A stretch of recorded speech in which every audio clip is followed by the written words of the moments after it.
Selamat sore Bapak Ibu sekalian yang dikasihi Tuhan.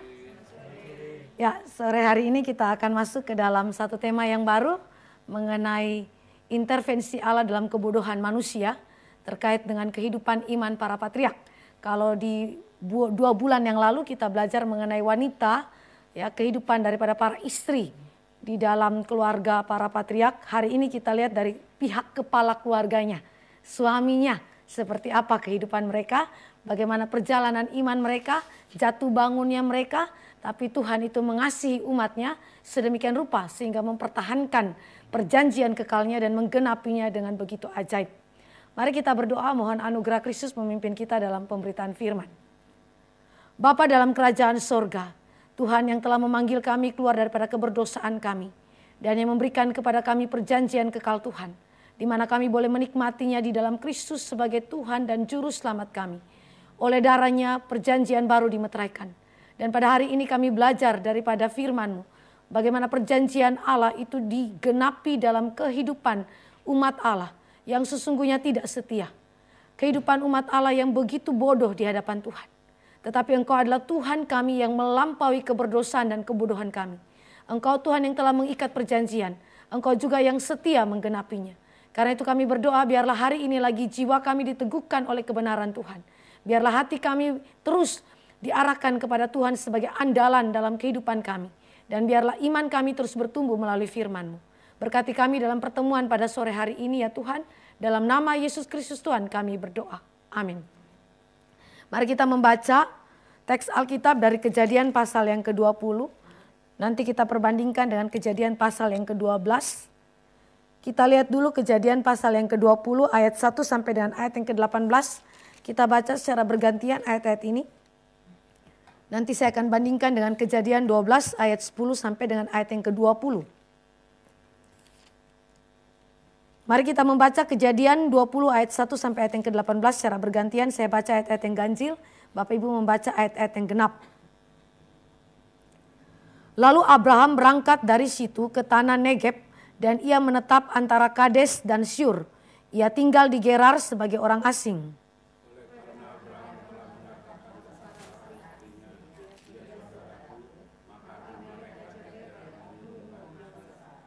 Tetapi pada waktu malam Allah datang kepada Abimelek dalam suatu mimpi serta berfirman kepadanya, engkau harus mati oleh karena perempuan yang telah kau ambil itu, sebab ia sudah bersuami.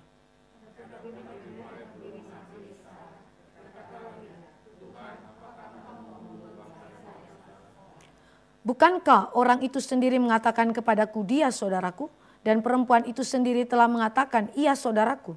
Jadi hal ini kulakukan dengan hati yang tulus dan dengan tangan yang suci.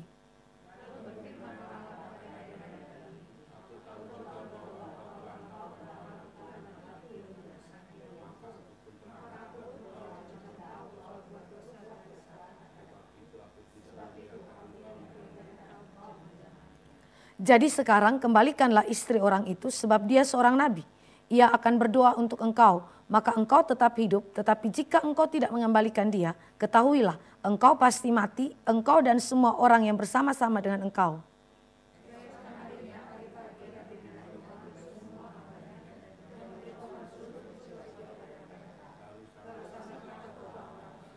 Kemudian Abimelek memanggil Abraham dan berkata kepadanya, perbuatan apakah yang kau lakukan ini terhadap kami?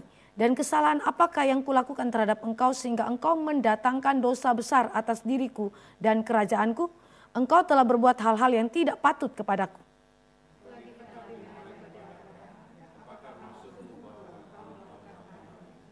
Lalu Abraham berkata, aku berpikir takut akan Allah tidak ada di tempat ini. Tentulah aku akan dibunuh karena istriku.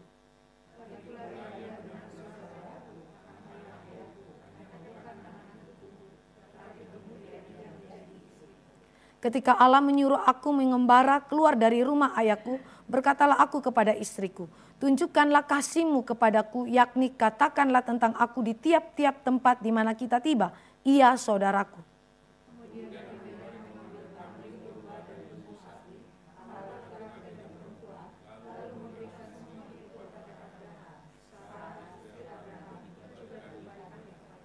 Dan Abimelek berkata, negeriku ini terbuka untuk engkau, menetaplah di mana engkau suka.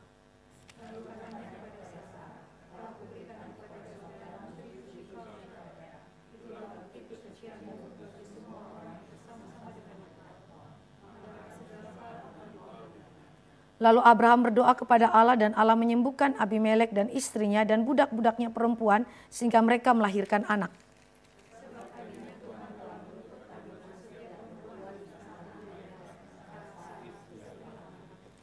Ya, demikian pembacaan firman Tuhan. Bapak Ibu yang dikasih oleh Tuhan Yesus Kristus, ini adalah bagian firman yang cukup familiar bagi kita semua. Namun saya mau ajak kita melihat bagaimana kebodohan seorang yang disebut sebagai bapak orang beriman. Kalau kita memperhatikan struktur teks daripada kitab Kejadian, kita berjumpa bahwa nama Abraham sudah diubah oleh Tuhan. Dari Abraham menjadi Abraham.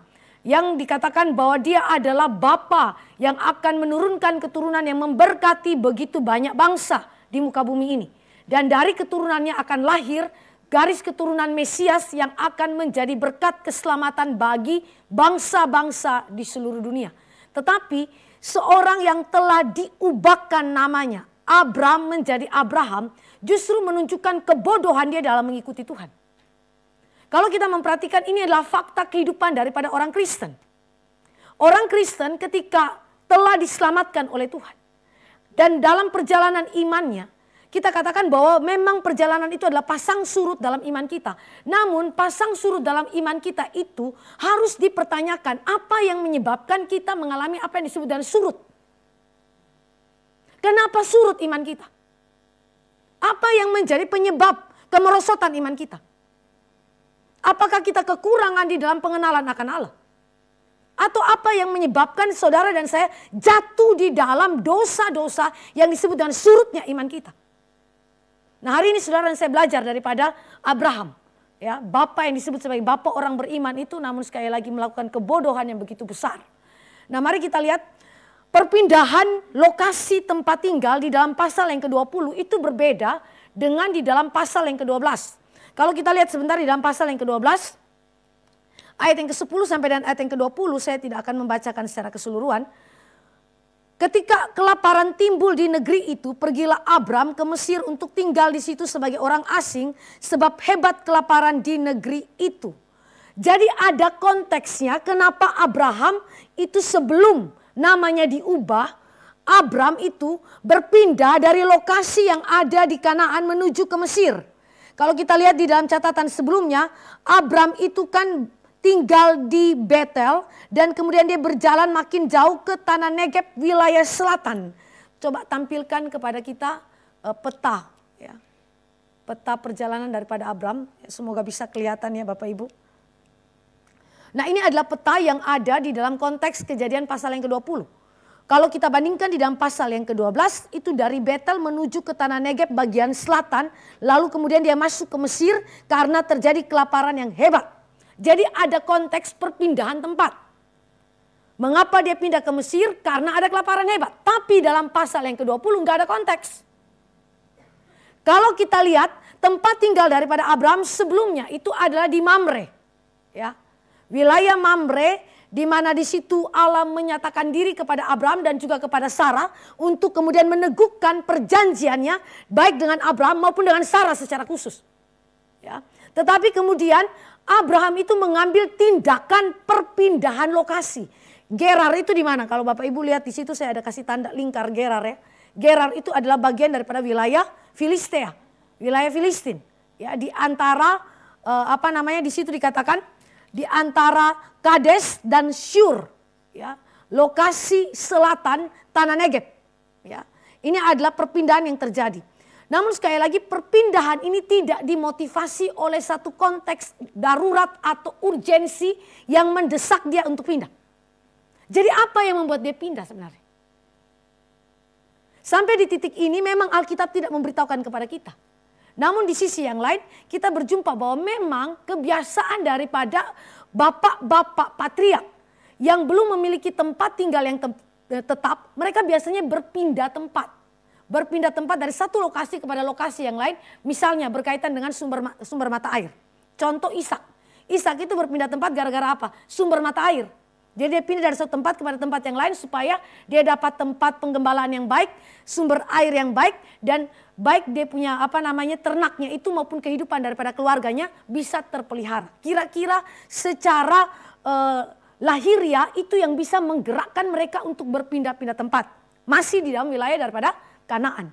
Nah, Mari kita lihat alur Kejadian pasal 20 ayat 1 sampai dan ayat yang ke-18. Tadi saya bilang relokasi dari Mamre menuju tanah Negeb itu tidak ada konteks. Dan tujuan kenapa terjadi perpindahan pun tidak diketahui. Ya, mungkin ditampilkan slide-nya. Nah, pada konteks ini saudara menemukan di situ bahwa tidak ada ruang bagi Abraham untuk berdoa kepada Allah dan bertanya. Beda dengan Ishak. Coba kita bandingkan dengan konteks Ishak ya. Setelah pasal yang ke-20, Ishak juga mengalami hal yang sama tentang kelaparan. Ya. Tetapi apa yang terjadi? Ishak itu bertanya kepada Tuhan. Kejadian pasal yang ke-26. Ishak di negeri orang Filistin. Ada kasus yang menggerakkan dia harus pindah yaitu tentang kelaparan. Tetapi perhatikan di situ ayat yang kedua dari Kejadian pasal yang ke-26. Lalu Tuhan menampakkan diri kepadanya serta berfirman. Janganlah pergi ke Mesir, diamlah di negeri yang akan kukatakan kepadamu. Tinggallah di negeri ini sebagai orang asing. Maka aku akan menyertai engkau dan memberkati engkau. Sebab kepadamulah dan kepada keturunanmu akan kuberikan seluruh negeri ini. Dan aku akan menepati sumpah yang telah kuikrarkan kepada Abraham ayahmu. Coba lihat apa bedanya antara Abraham dan Ishak. Kalau kita memperhatikan, Abraham gak ada waktu di mana dia bergumul dengan Tuhan, bertanya kepada Tuhan. Tuhan, boleh tidak saya pergi ke Gerar? Tuhan, apakah engkau menyertai aku dalam perpindahan tempat ini? Sama dengan kalau ibu-ibu punya pergumulan tertentu terkait dengan misalnya pekerjaan, bisnis yang akan kita kerjakan, ataupun studi anak-anak kita, masa depan keluarga kita. Apakah ada ruang, ada waktu di mana kita itu mengambil waktu khusus bersama Tuhan dan bertanya kepada Tuhan. Tuhan, apa kehendakmu bagiku? Surat Yakobus mengatakan begini. Orang yang berdagang ke kota yang lain dengan begitu sombongnya berkata, aku akan pergi ke kota Anu, aku berdagang di sana, lalu aku mendapat untung di sana. Lalu Tuhan bilang apa sama dia? Siapa yang tahu hidupmu? Hidupmu sama seperti uap yang sementara saja. Seharusnya engkau berkata, jika Tuhan menghendaki, maka aku akan pergi ke kota Anu untuk kemudian berbisnis di sana. Harusnya orang Kristen kayak begitu kan ya. Tapi Abraham tidak. Ini sesuatu yang menyedihkan sekali. Karena sekali lagi Tuhan sudah memberikan kepada dia peneguhan janji. Diulangi lagi dalam ayat-ayat atau pasal sebelum daripada pasal 20. Tetapi dia melakukan kebodohan ini. Jadi dia pergi ke lokasi di mana Gerar itu dan kemudian dia tidak meminta petunjuk Tuhan. Dia tidak bergumul sama Tuhan. Maka apa yang dilakukan di dalam teks pasal 20 adalah kebohongan yang berulang.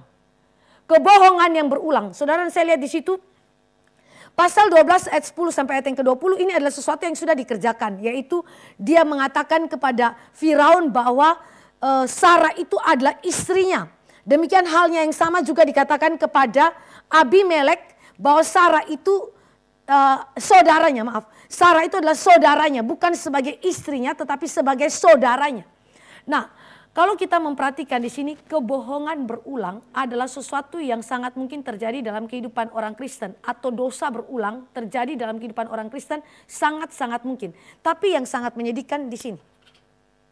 Mari kita lihat fase kehidupan daripada Abraham. Pasal 12 dimulai dengan panggilan Abraham kan?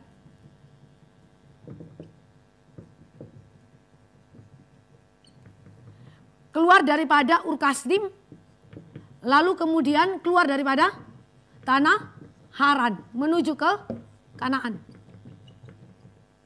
Panggilan Abraham, dan di sini ada yang disebut dengan wahyu khusus Allah. Di dalam Kisah Para Rasul di situ dikatakan mengenai apa? Penyataan diri Allah, penampakan diri Allah. Jadi Allah itu menampakkan diri, teofani.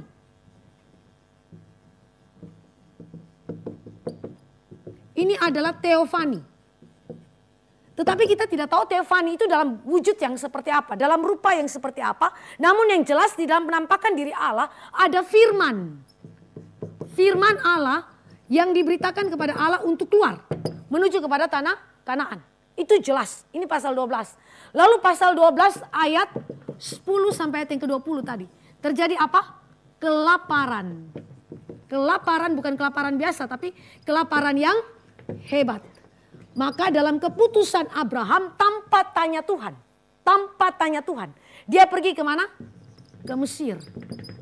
Dalam konteks ini Bapak Ibu lihat ini sebagai apa? Tahapan awal perjalanan iman. Ya. Tahap awal perjalanan iman. Sama seperti kalau Bapak Ibu sudah bertobat, ya kan? Percaya Tuhan Yesus.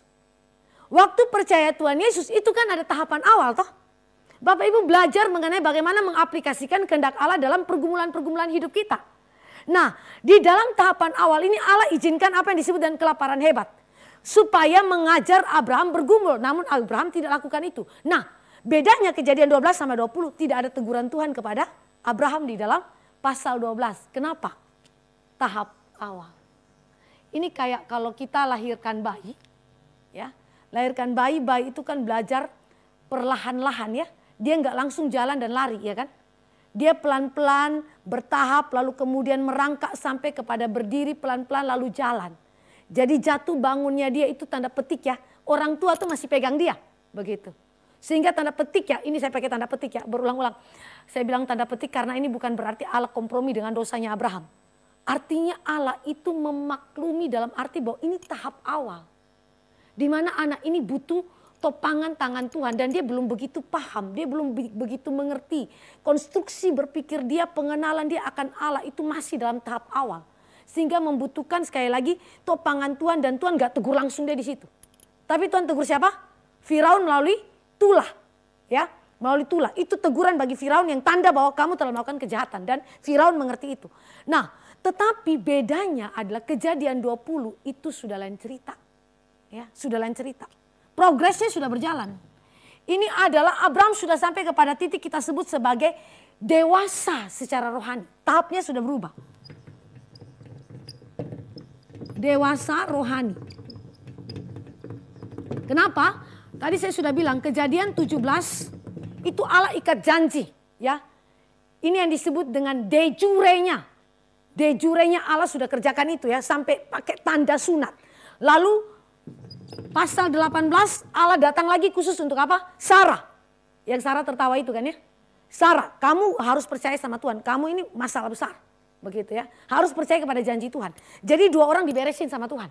Ya, diberesin sama Tuhan. Nah, dalam konteks ini mereka sudah dalam tahapan yang jauh lebih mengenal Tuhan. Mengerti cara kerja Tuhan. Mengerti siapa Tuhan. Karena berulang-ulang Tuhan menyatakan diri kepada Abraham.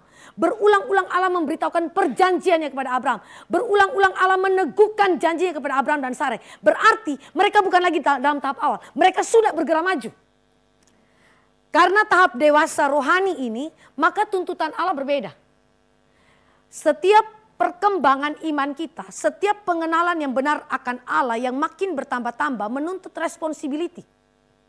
Jadi setiap kita makin tahu tentang Tuhan, makin kenal karakter Tuhan, makin tahu apa yang menjadi pikiran-pikiran Tuhan, saudara dituntut banyak sama Tuhan.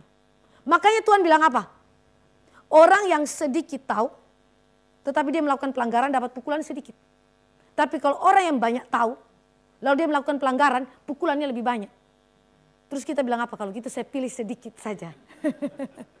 Kalau gitu saya pilih sedikit biar pukulan sedikit. Sabar dulu. Bapak Ibu sudah dengar apa yang saya bilang kan hari ini kan? Nah berarti itu kalau Bapak Ibu tidak lakukan pukulan lebih banyak buat Bapak Ibu. Karena sudah dengar, sudah mengerti begitu kan ya. Nah jadi demikianlah kehidupan orang percaya. Orang percaya yang makin tahu Tuhan, makin kenal Tuhan, responsibility-nya dituntut. Harus bertanggung jawab. Ketika engkau melakukan kesalahan dalam pengetahuanmu dan pengenalanmu yang dalam hal ini cukup baik tentang Tuhan.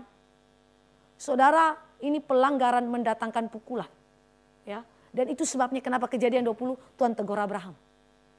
Ya, Tuhan permalukan Abraham di depan orang yang kafir. Ya, depan orang kafir supaya dia malu. Ya, dia bertobat dari dosa-dosa dia. Ya.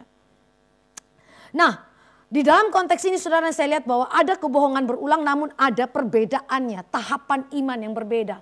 Dan kemudian kalau kita lihat di dalam ayat yang kedua pasal 20 ya, ayat yang dikatakan ayat yang kedua di situ dikatakan, maka Abimelek Raja Gerar menyuruh mengambil Sarah. Dia suruh kepada pasukan yang khusus mengambil. Kata mengambil Sarah ini bukan cuma pergi ambil begitu. Tetapi dijadikan sebagai istrinya. Sebagai istrinya. Nah ini adalah sesuatu yang saudara dan saya lihat bahwa hal yang sama dilakukan oleh Firaun ketika dia tahu bahwa Sarah itu adalah saudara daripada Abraham. Maka diambilnya. Lalu dikasih pemberian-pemberian kepada Abraham. Itu mahar saudara. Ya, kita lihat dalam Kejadian 12 ya. Ayat yang ke-16. Firaun menyambut Abram dengan baik-baik karena ia mengingini perempuan itu, dan Abram mendapat kambing domba, lembu, sapi, keledai jantan, budak laki-laki dan perempuan, keledai betina dan unta. Itu mahar. Karena dia mau ambil Sarai jadi istrinya. Kemudian pasal yang ke-20 di situ dikatakan tidak ada mahar yang diberikan oleh Abimelek kepada Abram, tetapi diberikan disuruhlah orang untuk mengambil Sarah daripada tangannya Abraham. Ya, kalau saudara perhatikan di situ tidak ada. Nanti sampai setelah Tuhan tegur, baru Abimelek memberikan semacam pemberian-pemberian. Ya, ada semacam kebalikan di situ ya. Nah, ini sebenarnya menunjukkan tentang karakter Abimelek. Ya, kalau Firaun dia ambil, dia kasih pemberian, mahar. Tapi kalau Abimelek dia ambil dulu, setelah ditegur baru dia kasih semacam pemberian. Begitu. Nah itu menunjuk sekali lagi karakter yang Tuhan Allah mau kasih tahu kepada kita. Abraham berhadapan dengan orang yang seperti apa. Nah di dalam konteks ini Tuhan intervensi. Tuhan intervensi. Dalam kebodohan Abraham Tuhan intervensi. Apa kebodohannya Abraham dalam konteks ini? Apakah hanya dengan kemudian melakukan kebohongan berulang? Bukan cuma itu. Bukan cuma sekedar kebohongan berulang yang menjadi kebodohan daripada Abraham. Tapi saudara mari kita perhatikan. Ini ya, next slide. Kebodohan Abraham itu ada 5. Dan yang kelima itu paling penting. Karena yang kelima itu menjadi akar daripada 4 yang di atas. Kebodohan Abraham yang pertama adalah kebohongan yang dia lakukan sebagai self protection. Dia kan bilang bahwa dia tidak mau dibunuh. Dia tidak mau dibunuh, dia tidak mau mati. Persoalannya siapa yang nanti mati begitu kan ya. Siapa yang nanti dikorbankan demi keselamatan daripada Abraham begitu. Saudara dan saya memperhatikan seorang kepala keluarga dipanggil oleh Allah menjadi kepala atas keluarga untuk memberikan perlindungan, memberikan proteksi atas keluarganya. Tetapi sekarang kebalikan dengan Abraham. Dalam tingkat kedewasaan rohani, di dalam pengenalan dia akan firman yang begitu banyak, apa yang dia lakukan? Dia melakukan kebohongan dengan motif self protection untuk melindungi dirinya sendiri daripada kematian. Dan self protection ini dibaliknya ada self interest. Ada penafsir yang bilang begini, Abraham adalah suami yang paling egois. Laki-laki yang cuma pikir diri dia. Apa saja yang dia kerjakan selalu yang dia pikirkan saya lebih dahulu, bukan istri.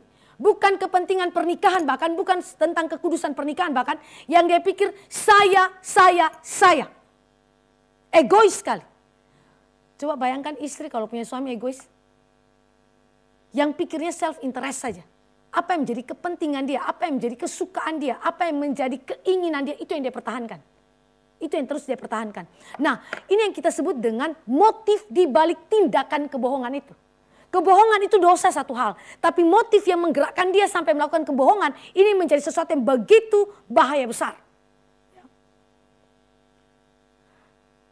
Self interest yang nampak dalam self protection itu. Rela mengorbankan keselamatan dan kekudusan sang istri yaitu Sarah. Rela kemudian mengorbankan kekudusan rumah tangganya. Bahkan kalau saudara saya perhatikan kalimat daripada Abraham. Kesepakatan di antara suami istri ini sudah terjadi sebelum mereka itu masuk ke dalam tanah Kanaan sebenarnya. Kalau kita lihat di dalam teks kita ayat 13 ya. Ketika Allah menyuruh aku mengembara keluar dari rumah ayahku, berkatalah aku kepada istriku, tunjukkanlah kasihmu kepadaku, yakni katakanlah tentang aku di tiap-tiap tempat di mana kita tiba, ia saudaraku. Jadi ini kesepakatan sebelum mereka masuk ke tanah Kanaan. Ketika Allah panggil, keluar daripada Ur Kasdim dan keluar daripada Haran, mereka berdua sudah sepakat. Persoalannya kesepakatan ini disebut sebagai kesepakatan yang adalah tanda kasih. Kasih Sarah kepada Abraham. Yaitu dengan mengatakan apa? Ia saudaraku. Coba Bapak Ibu analisa, ini kasih macam apa? Tunjukkanlah tanda kasihmu kepadaku di tiap-tiap tempat perhentian. Yang berarti di mana saja tempat itu berada mereka pergi, di situ pasti terjadi kebohongan. Bayangkan ya, seorang yang disebut sebagai bapak beriman punya kesepakatan dengan istri kayak begini. Dan anehnya sang istri juga mengiyakan. Sama-sama bodoh ini. Ini kan aduh, Bapak Ibu kalau baca ini kita analisa, kita bisa ketawa ini rumah tangga ini kayak apa coba. Kok bisa sepakat untuk perkara yang bodoh, suami buat bodoh, istri juga iya. Ini yang disebut dengan kekurangan hikmat. Tidak dipimpin oleh hikmat Allah. Yang memimpin mereka adalah hikmat manusia dan yang disebut sebagai self interest itu. Sarah bahkan gak pikir diri dia sendiri loh. Ini kebaikan Sarah ya. Saking dia mengasihi sang suami, dia rela korbankan diri dia. Tapi dia lupa bahwa ada hal yang paling penting, yaitu kekudusan rumah tangga. Dan kekudusan perjanjian Allah yang mereka harus peliharakan di atas daripada kasih suami istri. Kasih suami istri. Jadi kasih suami istri itu bisa melakukan kesepakatan berdosa. Contoh Ananias dan Safira. Mereka berdua itu sepakat untuk apa? Dosa. Kalau Ananias Safira dibunuh mati sama Tuhan. Abraham dengan Sarah dibunuh enggak? Enggak dibunuh sama Tuhan. Itu bedanya Tuhan. Kasih anugerah Tuhan itu lain ya. Satu keluarga Tuhan kasih mati. Yang ini Tuhan kasih tinggal hidup saudara. Itu yang disebut dengan anugerah. Kedaulatan Allah yang tidak berlaku sama kepada semua manusia. Ini kasih karunia Tuhan yang begitu besar. Intervensi Allah di dalam kehidupan keluarga yang sekali lagi bodohnya luar biasa. Tapi bukankah kita ini orang Kristen sering begitu? Ya tidak. Belajar PA, seminar, woi semua isi otak terus. Tapi waktu aplikasi, kita ini sering bodoh sama dan Abraham. Bahkan mungkin lebih bodoh dari Abraham, ya tidak? Amin tidak. Hamba Tuhan juga begitu. Ya kan? Jadi saudara dan saya memperhatikan inilah cerminan keluarga Kristen. Tapi bersyukur kepada Tuhan, Tuhan kerja luar biasa. Kedua, kebodohan daripada Abraham adalah pembelaan diri sebagai self righteousness. Saudara dan saya lihat di situ. Ayat 9 sampai dengan ayat yang ke-10. Apa yang terjadi? Terjadi konfrontasi antara Abimelek dengan Abraham. Ya. Ada konfrontasi di situ. Ayat 9 sampai ayat 10, lalu ayat 12 sampai dengan ayat yang ke-13.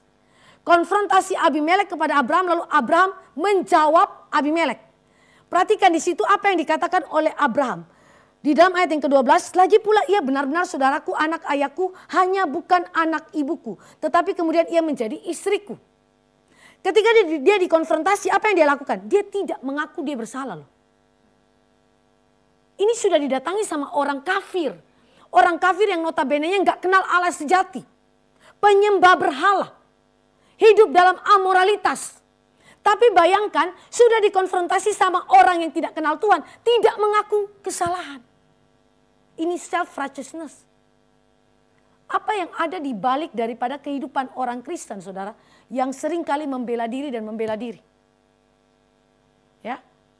Kalau dia terus bela diri padahal dia jelas-jelas salah berarti apa? Bukan cuma self righteousness. Dia menunjukkan bahwa dia tidak butuh anugerah pengampunan daripada Tuhan. Orang yang butuh anugerah pengampunan daripada Tuhan sadar Tuhan saya orang berdosa. Saya mengaku kesalahan saya. Ingat Tuhan Yesus kasih perumpamaan kan ya. Tentang apa? Pemungut cukai dan orang Farisi waktu datang ke rumah Tuhan. Orang Farisi itu tepuk-tepuk dada dan kemudian membanggakan semua yang dia lakukan kepada Tuhan. Tapi orang yang pemungut cukai itu berdiri jauh-jauh. Bahkan mengangkat wajah pun tidak mampu. Dia bilang Tuhan, aku orang berdosa. Ya, aku orang berdosa. Dia benar-benar tidak layak. Lalu Tuhan bilang dari antara mereka berdosa apa yang pulang dengan dibenarkan? Orang yang disebut sebagai pemungut cukai itu. Nah, bandingkanlah kehidupan Abraham yang sudah kenal Tuhan. Apa yang terjadi sama dia? self righteousness yang menunjukkan bahwa penyangkalan terhadap kebutuhan akan anugerah pengampunan daripada Tuhan. Seolah-olah dia paling benar. Tetapi inilah kehidupan daripada orang yang disebut sebagai bapak orang beriman itu. Dia menyatakan half truth. Half truth itu adalah sebagian kebenaran yang dinyatakan tetapi sebagian kebenaran disembunyikan. Menurut kita, ya Bapak Ibu boleh pikir, kira-kira orang percaya boleh nggak bicara half truth? Sampai sejauh mana half truth itu disebut sebagai hal yang wajar atau tidak berdosa, tetapi sampai sejauh mana half truth itu disebut sebagai hal yang berdosa? Ya, half truth itu Bapak Ibu kepada musuh itu tidak boleh dikatakan secara penuh. Ya, kebenaran yang utuh tidak boleh dikatakan kepada musuh. Maka half truth itu diperbolehkan dalam konteks kita berhadapan dengan musuh. Ya. Ini half truth. Ini sesuatu yang kita katakan boleh dilakukan. Contoh, waktu Allah bilang sama Samuel, pergi dan urapi Daud. Lalu Samuel bilang apa? Aduh Tuhan, ini kalau Saul tahu, saya dibunuh mati. Lalu Tuhan bilang apa sama Samuel? Kasih tahu sama Saul, aku pergi dan melakukan upacara korban di sana. Lalu undang Isai beserta dengan anak-anaknya, urapi anak Isai di situ. Jadi dia tidak mengatakan secara penuh kepada siapa? Kepada Saul. Karena Saul posisinya apa? Musuh. Musuh tidak berhak mendapatkan kebenaran yang utuh. Musuh tidak perlu tahu semuanya. Contoh, kalau perampok datang ke rumah Bapak Ibu. Todong nih, pistol. Mana uangmu? Kasih tunjuk uangmu. Ada lagi permatamu? Masa kita bilang gini, di sini Pak, ada uang Pak. Mau tahu lagi permatanya? Nah di sini Pak. Bapak ambil aja, nggak apa-apa. Boleh begitu? Enggak kan? Pasti kita silent ya kan? Kita nggak akan kasih tahu. Ini yang disebut dengan half truth. Half truth adalah kebenaran yang tidak diberitahukan secara penuh kepada musuh. Musuh tidak berhak tahu. Maka itu adalah sesuatu yang benar. Tetapi kalau itu adalah sesama, bukan musuh, maka half truth ini adalah sesuatu yang salah. Tidak boleh. Kalau saudara punya sesama, ya dia bukan musuh kita.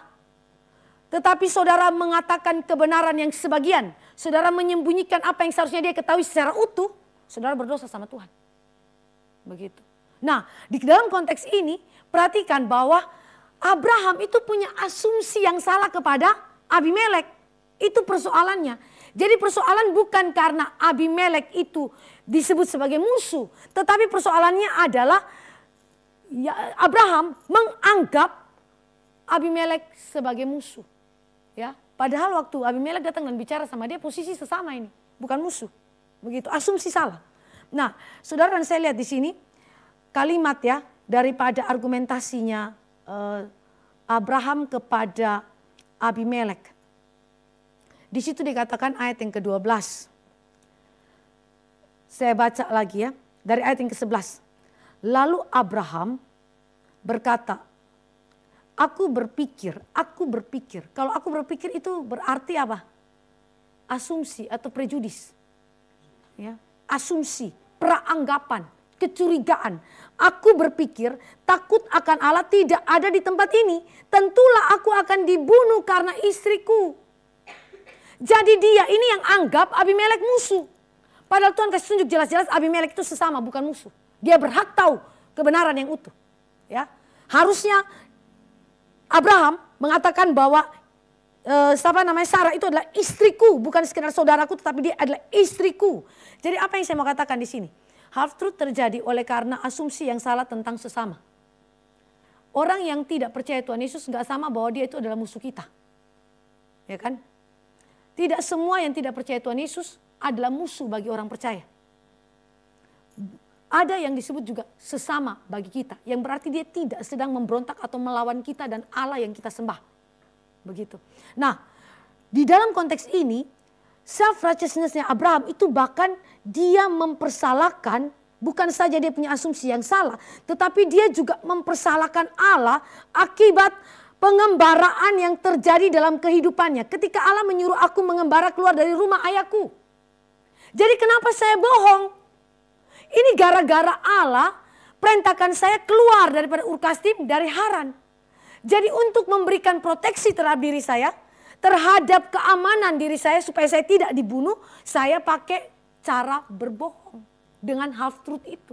Jadi siapa yang salah? Bukan saya. Yang salah siapa? Tuhan Allah. Siapa suruh dia suruh saya mengembara? Ya kan? Kalau pengembaraan itu kalau kita pergi dari zaman dulu ya Bapak Ibu Engineer Is ya. Zaman dulu itu kalau kita pergi dari suatu tempat kepada tempat yang lain dan tidak ada orang yang menampung kita. Itu kita bahaya. Dibunuh mati. Begitu. Maka harus ada orang yang misalnya lokal tempat itu. Penduduk lokal tempat itu untuk menyambut buka rumah untuk kita tinggal. Bayangkan kalau Abraham tidak ada yang sambut dia. Berarti bahaya kematian itu terus menerus ada pada mereka. Nah dalam hal ini Abraham self righteousness-nya dia itu sampai kepada titik bukan saja menyangkali anugerah Allah. Di mana dia butuh pengampunan. Di situ dia tidak mengakui dosanya. Tetapi lebih daripada itu. Gara-gara Tuhan suruh saya mengembara. Karena Tuhan panggil saya kerja tugas pelayanan yang Tuhan Allah berikan. Ya, gara-gara itu makanya saya bisa lakukan dosa yang seperti ini. Wah ini berbahaya saudara. Kadang-kadang kita ya melakukan kesalahan lantas kita itu tidak mau ngaku dosa. Sampai kepada satu titik saudara akan mempersalahkan Tuhan. Tidak mengaku diri kita yang berdosa tapi Tuhan yang salah.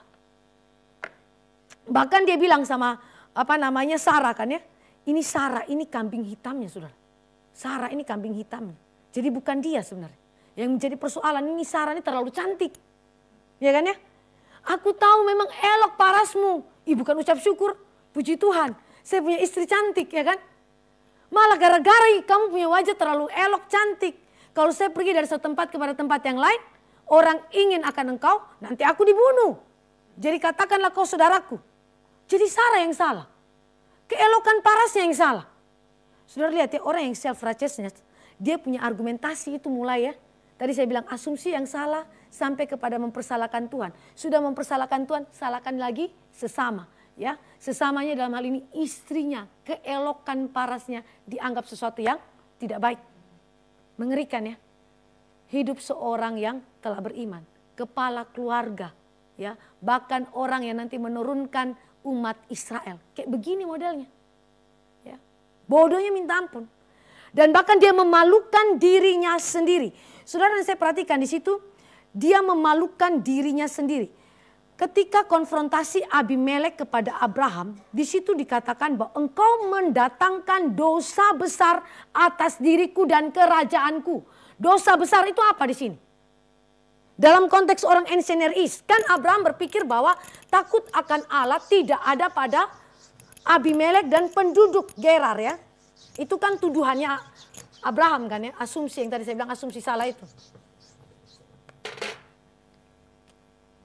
Ini dia pakai istilah ya, tidak ada takut akan Allah.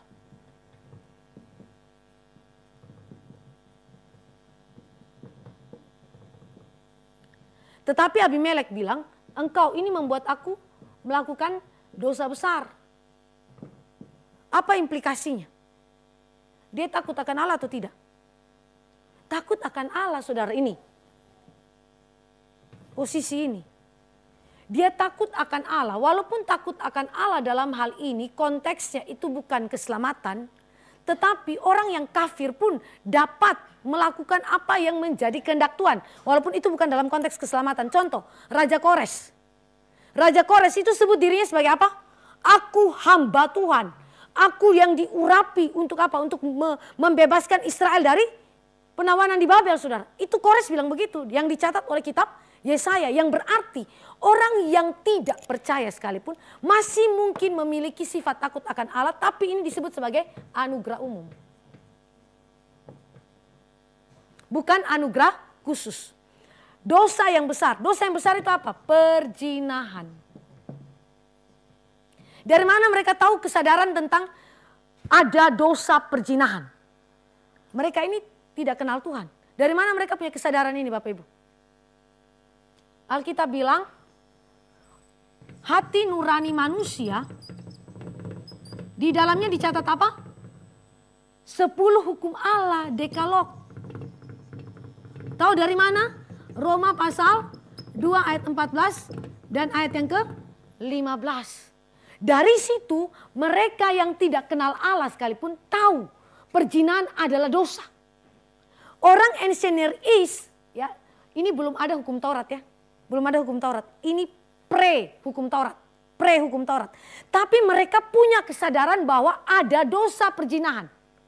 Dosa yang dimana ancient Near East itu definisikan begini. Seseorang meniduri istri orang lain tanpa pengetahuan bahwa orang itu sudah bersuami.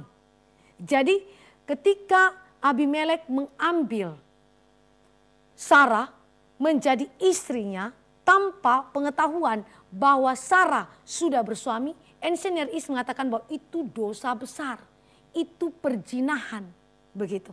Nah, ketika dikatakan dalam ayat yang kedua, Kejadian 20 itu, maka Abimelek Raja Gerar menyuruh mengambil Sarah, menjadikannya sebagai istri, saudara. Dia benar-benar tidak tahu bahwa Sarah sudah bersuami. Dan itu dijelaskan oleh Allah di dalam konteks ayat yang ke-6. Mari kita lihat sebentar. Aku tahu juga bahwa engkau telah melakukan hal itu dengan hati yang tulus. Maka aku pun telah mencegah engkau untuk berbuat dosa terhadap aku. Sebab itu aku tidak membiarkan engkau menjamah dia. Karena dia sudah bersuami. Ya, karena Sarah sudah bersuami. Saudara lihat di sini. Satu konteks yang dimana Alkitab memberitahukan kepada kita mengenai kesadaran yang kita sebut sebagai sensus divinitatis.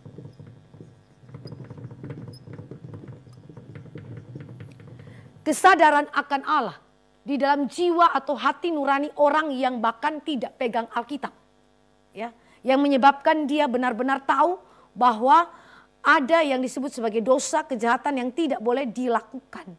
Dan apa yang dilakukan oleh Raja Gerar itu juga mengakibatkan rakyat Gerar akan dihukum Tuhan di dalam kematian. Ya, ini sesuatu yang sekali lagi sangat-sangat membahayakan kehidupan daripada Abimelek dan juga seluruh penduduknya. Tapi sekali lagi dalam konfrontasi itu tidak ada sedikit pun Abraham merasa bersalah, tidak ada sedikit pun Abraham minta maaf, gak ada sedikit pun Abraham datang dan mengaku dosa sama Tuhan. Tuhan, aku sudah bersalah kepada Tuhan.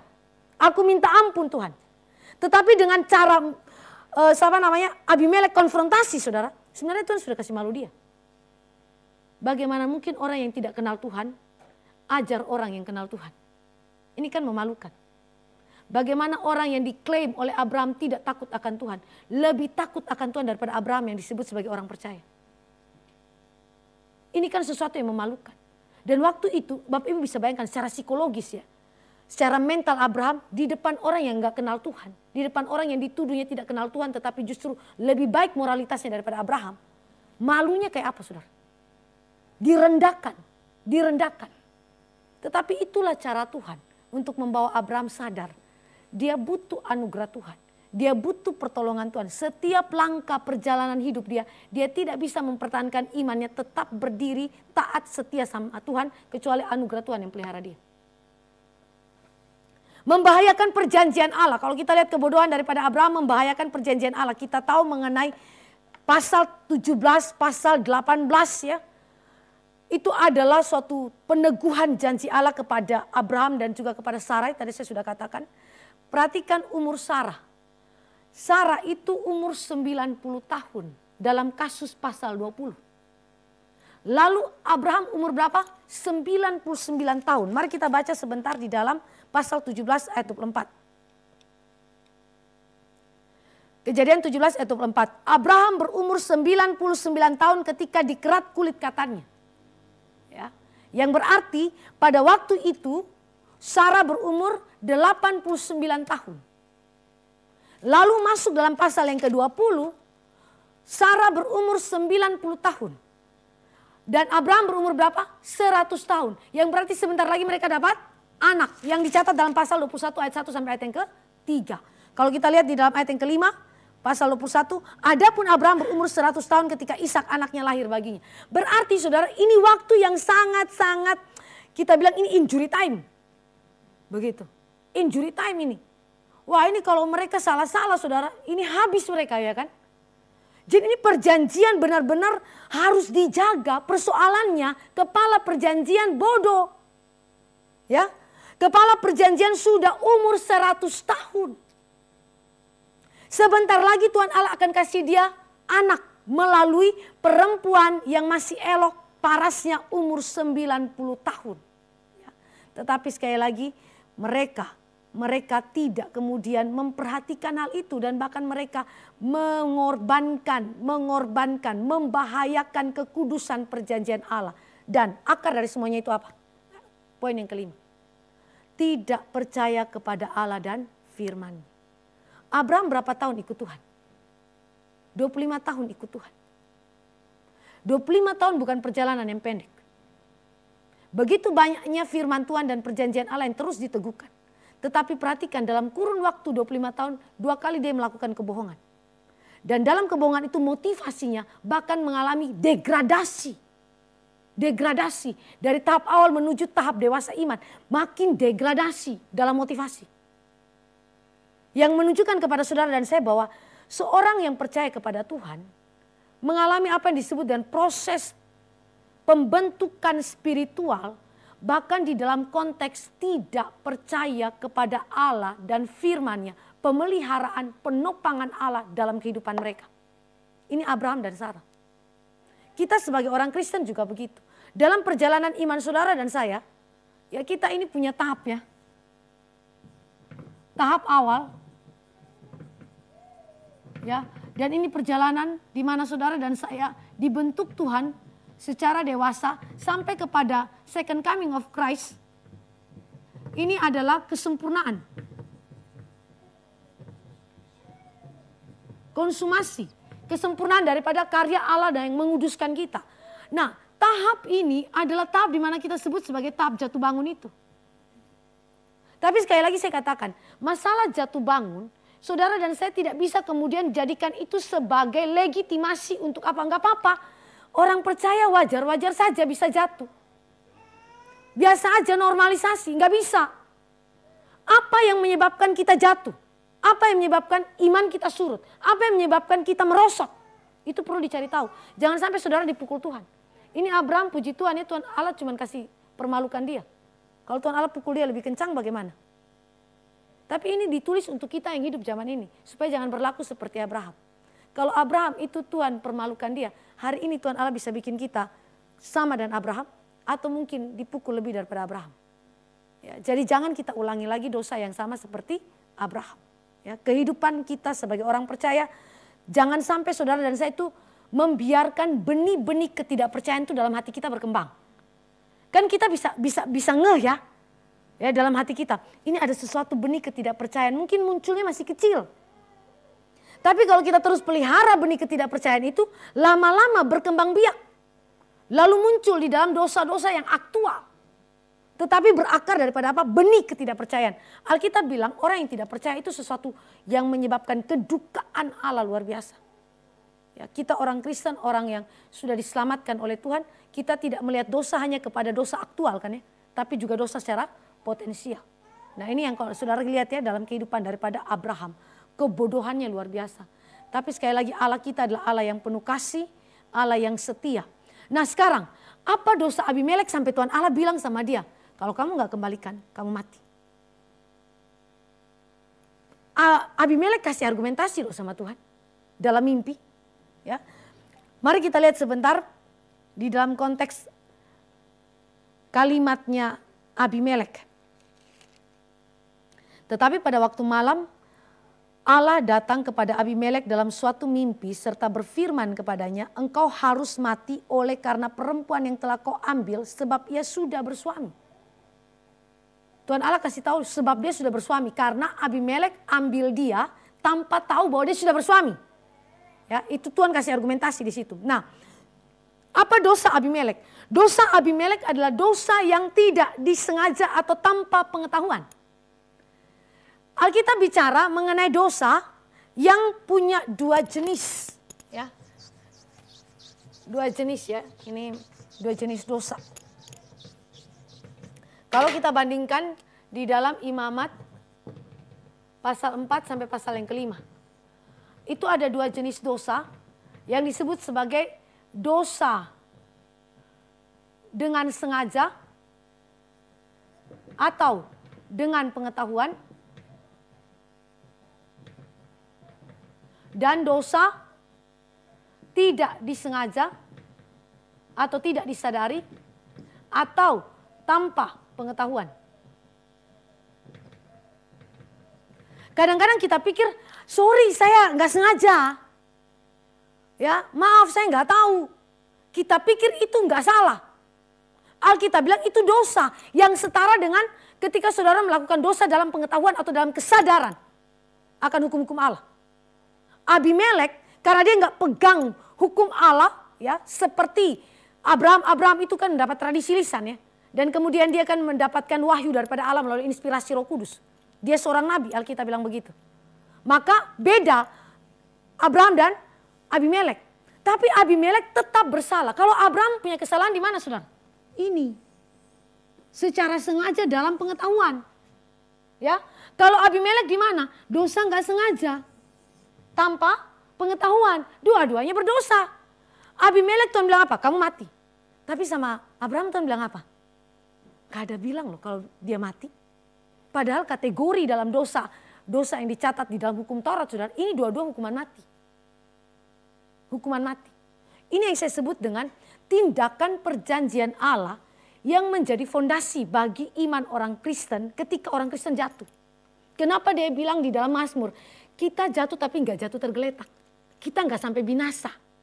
Karena kita jatuh di atas topangan tangan Tuhan yang telah mengikatkan perjanjian kekalnya dengan kita. Makanya Abraham tidak divonis mati sama Tuhan. Siapa yang telah menggantikan Abraham? Kristus yang disimbolkan dengan korban binatang dalam ikatan perjanjian antara Allah dan Abraham. Baca Kejadian pasal yang ke-15. Begitu. Nah, ini adalah sesuatu yang saudara dan saya memperhatikan bahwa betapa kasih karunia Allah begitu besar bagi Abraham. Tapi bagi Abimelek, wah, vonis mati. Vonis mati. Mengambil Sarah sebagai istri tanpa izin Abraham sebagai suami. Walaupun sebagai saudara Abraham tahu. Tetapi bukan sebagai suami. Ya. Berarti melakukan itu tanpa pengetahuan bahwa Sarah sudah bersuami. Lalu dia masalahnya waktu lakukan itu enggak dengan motif mau menculik, merampas, ya, atau dengan upaya kalau kita pakai istilah itu memperkosa Sarah. Enggak begitu, saudara. Dia sama sekali benar-benar tulus dan Tuhan Allah tahu kalau dia tulus. Tulus karena apa? Enggak tahu apa-apa dia. Dia enggak tahu apa-apa. Maka Tuhan tahu bahwa dia bekerja dengan tulus. Dia melakukan itu tanpa motif apapun yang jahat kepada Sarah ataupun kepada Abraham. Nah, di sini saudara dan saya perhatikan kalimat daripada Abimelek. Tuhan, apakah engkau membunuh bangsa yang tak bersalah? Dari sudut pandang Abimelek dia nggak salah. Wong dia nggak tahu apa-apa. Bukankah seringkali ini menjadi sudut pandang kita? Ya, bukan cuma orang Kristen. Rata-rata budaya semua tahu bahwa kalau kita melakukan sesuatu yang tidak kita ketahui, kita dianggap benar. Ya kan? Kita melakukan sesuatu yang salah yang tidak kita ketahui bahwa itu salah, kita dianggap benar. Padahal kita bilang, no, kamu tetap salah. Begitu. Walaupun tanpa pengetahuan, tanpa kesadaran, tanpa disengaja. Alkitab bilang, tetap kamu salah, kamu layak mati. Begitu. Nah, Tuhan Allah bicara sama dia dengan cara menunjukkan bahwa Allah tahu motivasinya, tetapi tetap saja hukuman kematian harus berjalan. Maka Allah melakukan apa yang disebut dengan mencegah Abimelek meniduri atau menjamah Sarah. Ini bukan karena moralitasnya Abimelek terlalu baik. Kita pikir mungkin ini karena moralitas mereka sebagai orang-orang yang ancient Near East, Tuhan Allah beri pencerahan anugerah umum maka mereka punya moralitas yang cukup baik sehingga tidak menjamah atau tidak meniduri Sarah. Enggak. Alkitab bilang dia tidak tidur karena dua argumentasi. Tuhan Allah buat mereka mandul. Karena Sarah. Kemandulan adalah tindakan Allah mencegah supaya Sarah tidak ditiduri. Ini suatu anugerah Tuhan yang saya bilang intervensi Tuhan. Bodohnya luar biasa. Abraham memang bisa perbaiki persoalan yang terjadi. Abraham tidak punya cukup kuasa untuk pergi dan tarik kembali Sarah. Abraham tidak punya cukup kuasa untuk menggagalkan rencana daripada Abimelek. Tapi Allah yang maha kuasa melampaui daripada Abimelek, dia intervensi cegah supaya perjanjian Allah tetap terpelihara. Supaya kekudusan pernikahan tetap terpelihara. Sarah punya kekudusan terpelihara. Dan juga hidupnya Abraham terpelihara. Saudara, ini tindakan intervensi Tuhan yang saya kira kita harus syukur kepada Tuhan. Berapa banyak kita ini sebagai orang Kristen melakukan kebodohan demi kebodohan. Bahkan di dalam pengetahuan kita akan Allah. Tetapi berapa kali juga Allah intervensi dan tidak membiarkan kita binasa. Karena perjanjian kekal dia. Begitu baiknya Tuhan Allah dalam kehidupan kita. Maka mari kita lihat. Keunikan anugerah umum yang diberikan Allah kepada Abimelek ya. Kita harus bersyukur ya. Kita hidup di tengah-tengah dunia yang telah jatuh dalam dosa. Tetapi masih ada yang disebut dengan anugerah umum yang mencegah manusia jatuh dalam dosa dan kerusakan yang makin bertambah-tambah di dalam dosa. Apa saja yang Allah berikan kepada Abimelek? Penyataan khusus Allah. Mimpi adalah sarananya. Tetapi dalam mimpi Allah beri firman. Ya. Itu berarti baik orang percaya, baik orang tidak percaya bisa dapat wahyu khusus Tuhan. Bisa dapat firman. Perbedaannya cuma satu. Fungsi firman. Yang kepada orang percaya adalah fungsinya menyelamatkan. Bagi mereka yang tidak percaya, fungsinya tidak menyelamatkan. Itu stop sampai kepada anugerah umum saja. Jadi di sini saudara lihat mimpi adalah medium untuk Allah menyatakan firman-Nya. Dan di dalam mimpi itu firman Allah menyatakan vonis kematian bagi Abimelek dan juga seluruh kerajaan yang dipimpinnya. Dan dialog yang terjadi antara Abimelek dan Allah menunjukkan kepada pembelaan diri Abimelek, ya, kesuciannya Abimelek dan juga Sarah itu sendiri dia bela di hadapan Tuhan. Dan karena itu Allah di dalam keadilan dan kebenarannya mencegah terjadinya dosa dan memberikan solusi yang tidak mungkin diberikan oleh Sarah dan juga oleh Abraham bagi keluarga mereka. Nah, ini adalah sesuatu yang sekali lagi saya katakan sebagai intervensi Allah yang begitu ajaib. Anugerah umum yang bekerja untuk kemudian umat Allah menikmati kasih karunia-Nya. Mari kita lihat di sini ya. Saya kasih bagan ya, next bagan. Abimelek, Allah intervensi. Baik orang yang tidak percaya, orang percaya. Apa yang Allah kerja di situ? Di Abimelek Allah tegur dia dan menyadarkan dosa yang dia lakukan, yaitu dosa yang tidak diketahuinya sebagai dosa. Ya. Dia tidak tahu bahwa apa yang dia lakukan adalah dosa. Maka Allah sadarkan dia. Lalu Allah dorong Abimelek lakukan kebenaran dengan mengembalikan Sarah kepada Abraham. Mencegah Abimelek meniduri Sarah. Dan dosa Abimelek itu walaupun adalah perlawanan kepada Allah, namun Allah bertindak sedemikian rupa melalui Abraham, mereka tidak dihukum mati. Ya. Ini sesuatu yang saudara dan saya lihat bahwa dosa tidak disengaja, dosa tanpa pengetahuan adalah suatu perlawanan langsung kepada Allah dan mengakibatkan kematian. Sarah, Allah pelihara kekudusan Sarah, Allah pelihara juga kekudusan rumah tangga Sarah dan juga Abraham, dan Allah pelihara kekudusan perjanjiannya dengan Abraham dan Sarah. Abraham, Allah melindungi Abraham dari kematian yang ditakutinya. Dia pakai strategi untuk kemudian memberikan perlindungan bagi dirinya. Tetapi Tuhan bilang strategimu gak ada guna. Malah kamu hancurkan keluargamu dan dirimu sendiri. Jadi strategi itu adalah sesuatu yang tidak sesuai dengan kehendak Tuhan. Dan itu justru membuat Sarah dan juga Abraham terjebak dalam dosa. Tetapi ini gak sama dan mengatakan bahwa kita tidak boleh berstrategi. Boleh. Tetapi strategi yang di luar daripada hikmat Tuhan itu adalah dosa. Lalu apalagi mengoreksi kesalahan dan dosa daripada Abraham melalui konfrontasi Abimelek. Sadarkan dia. Dari self-righteousness-nya dia disadarkan supaya dia kembali kepada Tuhan. Memelihara kekudusan rumah tangga Abraham dan Sarah dan juga perjanjian Allah dengan Abraham dan Sarah. Jadi pertanyaannya, siapa yang memelihara dan memungkinkan penggenapan janji Allah terwujud dalam kehidupan keluarga Sarah dan Abraham? Bukan Sarah dan Abraham, tapi siapa? Tuhan. Tuhan. Pada akhirnya orang percaya harus mengakui Allah adalah inisiator perjanjian. Allah juga adalah pelaksana perjanjian. Dan Allah juga adalah penggenap perjanjian itu. Kita hanyalah alat-alat di tangan Tuhan yang dipakai untuk masuk di dalam rancangan kekal Tuhan. Tetapi alat ini adalah alat yang tidak sempurna. Sarana ini yang Allah pakai untuk menggenapi janjinya dan bahkan bekerja dalam kehidupan kita itu, kita tidak sempurna. Tetapi dalam ketidaksempurnaan dan kebodohan kita, Allah memungkinkan melalui kuasanya untuk menggenapi seluruh janji Tuhan itu. Maka saudara dan saya lihat di sini apa yang Allah berikan sebagai pemulihan baik bagi Abimelek, baik bagi Abraham dan Sarah. Ya.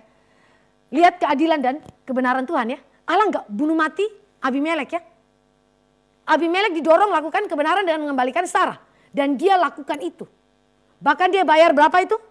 1000 shikal perak sebagai bukti kesucian Sarah.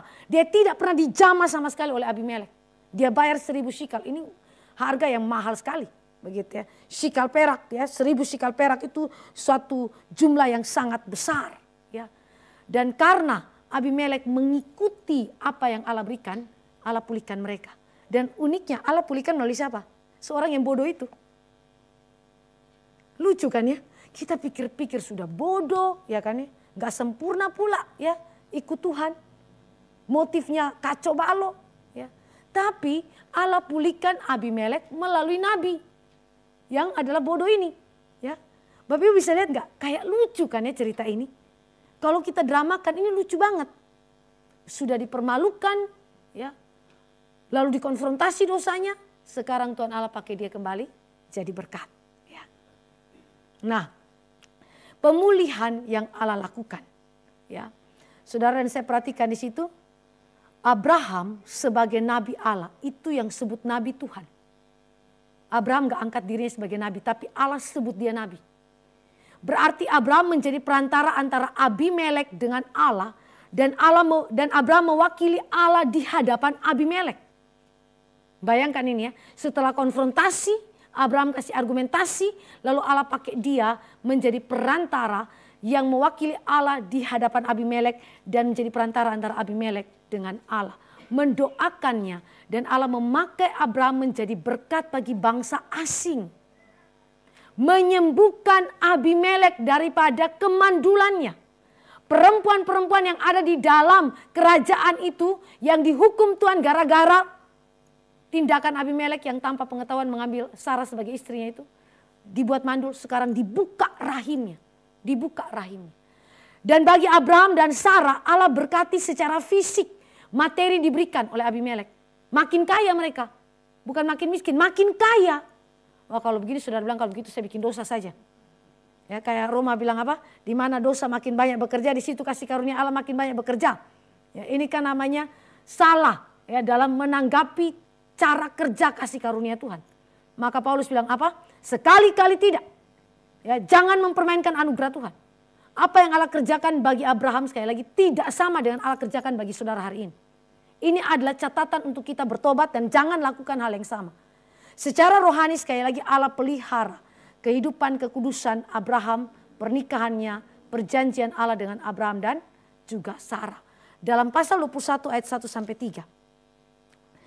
Ini adalah persiapan dari pasal 20. Saudara ingat tadi saya katakan Abraham umur 100 tahun, Sarah umur 90 tahun.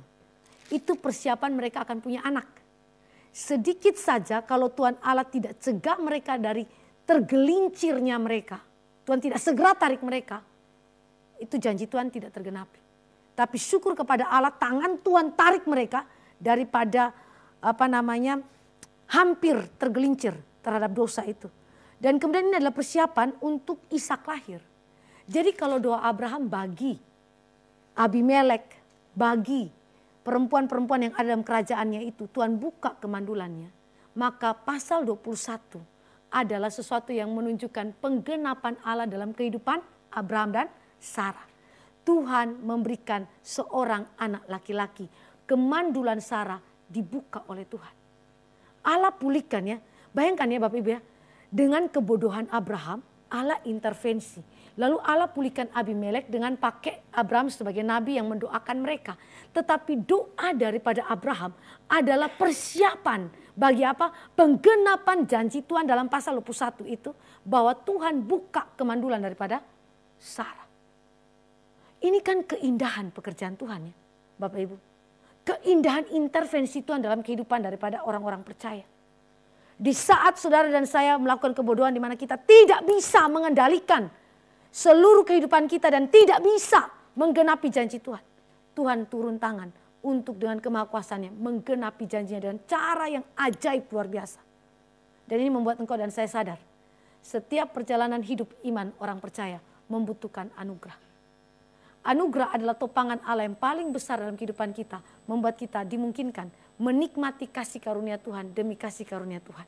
Menikmati perjanjian Allah yang digenapkan dalam kehidupan kita dengan cara yang unik.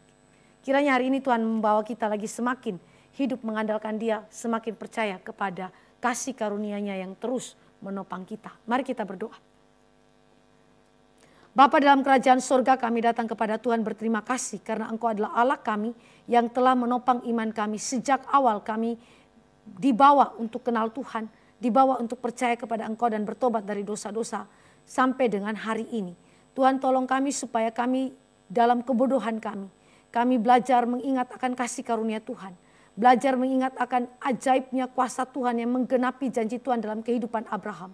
Tolong kami supaya kami sungguh-sungguh tidak mengandalkan kekuatan kami, tetapi melalui pelajaran ini Tuhan, kami semakin lagi mengingat akan anugerah Tuhan dan cinta kasih Tuhan yang menjadi sandaran dan pengharapan bagi kami. Tolong kami Tuhan, jangan biarkan kami terus hidup dalam kebodohan kami, tapi tarik kami keluar dan jangan biarkan kami tergelincir di dalam dosa-dosa kami. Tolong kami ya Bapa, ampuni kami jika kami sudah sempat tergelincir dalam dosa kami. Tetapi biarlah Engkau dalam belas kasih-Mu menarik kami keluar dan memulihkan kembali hidup kami. Terpujilah nama-Mu Bapa, dalam nama Yesus Kristus Tuhan kami berdoa. Amin.